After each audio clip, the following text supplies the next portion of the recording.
The CHP captain found dead in Tennessee this weekend, months after her husband was killed across the state border in Kentucky. Right now, a man is facing murder charges in the death of the CHP captain's husband, and he's in the Sacramento County Jail, and he is awaiting extradition back to Kentucky. There's a lot to process in this multi-state investigation. There really is, but this is what we know right now. This all started back in September when the CHP captain's husband, Michael Harding, disappeared in Clay County. On September 26th, he was found dead at a home in Burkesville, Kentucky. Michael was shot and killed. On October 10th, a complaint was filed against the CHP captain, Julie Harding. The woman who filed that complaint was dating Michael at the time. Documents show that Julie and Michael were going through a divorce. The woman reported seeing Julie on her Ring camera on October 10th, walking up to the front door and calling Mike's dog's name. The girlfriend agreed to take custody of the dog after Mike died. Well, 3 days later, the woman filed another complaint saying her Netflix account was changed, one with her name and the other with Julie's name. The woman claimed Julie was harassing her and that she was afraid of Julie. Then 2 months later, on December 8th, Julie was arrested on charges of stalking and burglarizing. On December 10th, Julie Harding was found dead in Clay County, Tennessee. The sheriff tells us she died of a gunshot wound. Her death investigation was handed over to the Tennessee Bureau of Investigation. Now, Julie had worked with CHP since 1999 and became a commander of the Yuba Sutter Division back in 2018. She was on leave at the time of her death. On the same day Julie was arrested, December 8th, 60-year-old Thomas Francis O'Donnell of Napa was arrested at Sacramento International Airport. He's accused of killing Michael Harding. The warrant for his arrest was issued in Cumberland County, Kentucky. It's not clear when he'll be extradited to Kentucky to face the murder charge. We have live team coverage of this for you. KCRA 3's Lizzie Mitri is in Tennessee looking for answers. And Brittany Hope has been looking into the past of the man accused of murder. But we begin with Michelle Bandur. Michelle, you were in the community where Julie lived right here in Sacramento. Yeah, neighbors tell me that it was Michael Harding who actually lived here first, Ty, and then Julie Harding moved in after they got married a few years ago, and neighbors say they welcomed this couple to the neighborhood. They say Michael was the type of guy who helped neighbors with different things in the neighborhood, and that they felt safe when a California Highway Patrol moved in on their block. And they say they were even sad to learn that they were leaving and moving to Tennessee, and now they just wonder what happened. It's shocking. I couldn't believe it when I saw it on the noon news at 12 noon when it came on, and I said, Mike Harding. That's when I ran and got my cards out because I thought, now Michael Harding.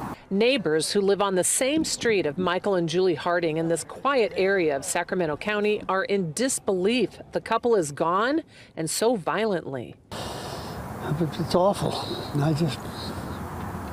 I could not believe it. That's what was happening. She was telling me. In fact, she had to tell me about 3 times.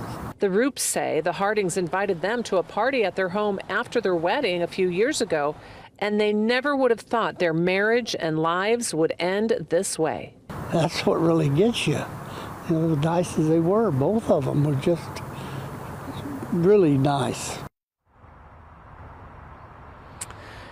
Yes, and neighbors tell me that really nothing ever happens here, and so they were kind of surprised that last Thursday when they saw FBI agents at the house with their guns drawn.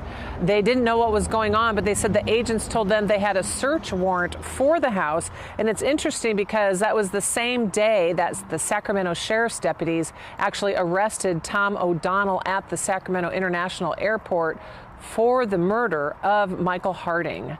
So again, neighbors here in this area just kind of wondering what led up to this and why this all happened to who they call just such a nice couple. Reporting live in Sacramento County, Michelle Bandur, KCRA 3 News. So much to take in for anyone, especially people that actually knew the couple. In September, Michael Harding was found dead in Kentucky. The man charged in his murder was arrested on Thursday at Sacramento International Airport. Thomas Francis O'Donnell is currently in custody at the Sacramento County Main Jail, waiting to be taken back to Kentucky. KCRA 3's Brittany Hope just got back from the Sacramento County Courthouse. And Brittany, what else do we know right now? Thomas Francis O'Donnell is now in legal trouble here in California, too. These new court documents I just got say he committed a felony after he unlawfully entered Sacramento County as a fugitive accused of murder. But this isn't his first run-in with the law. I dug into these documents from Harris County, Texas, where he lived in the mid-2000s. That's in the Houston area. The district attorney's office there tells me he was convicted convicted of DUI back in 2008 and completed his probation. We also learned he was charged for stalking his on and off girlfriend of 4 years, and they sometimes lived together. So take a look at the timeline. In September 2005, court documents show she broke up with him and he threatened to kill her if she tried to leave him. He then allegedly pushed her down and hurt her. A few weeks later, in October, he went to the salon she owned after hours, choked her, forced her to have sex with him, then threatened to kill her. According to those court documents, in December of 2005, he continued to harass her, even called her at least 50 times in one day, and went on to visit her salon again several times unwanted. Now, fast forward to almost a year later, in September 2006, he chased her down with his car. We know she was able to get away. Now, the month after that, in October 2006, she got an emergency protective order against O'Donnell after nearly a year of stalking. The district attorney's office tells me he didn't serve time. Instead, he was put on probation and successfully completed the terms of that probation. Lisa, Ty? So, Brittany, this was more than 15 years ago. Has anything happened since then? Until now, it seems the DUI and the stalking are his two main criminal histories in Texas. Bringing it back to the present, though, the Kentucky State Police said today he was currently living in Napa. We're still looking into his California connection. And Brittany, do we know when he'll be moved back to Kentucky? Yeah, that's the question we all want to answer. The court documents I obtained today, these ones here, don't say when he will be extradited back to Kentucky for murder. We do know he is currently under a 12-day quarantine because of COVID protocols at the jail. The Sacramento County Sheriff's Office would not tell us when he will be moved, citing security reasons. A lot more to come. Brittany Hope, thank you.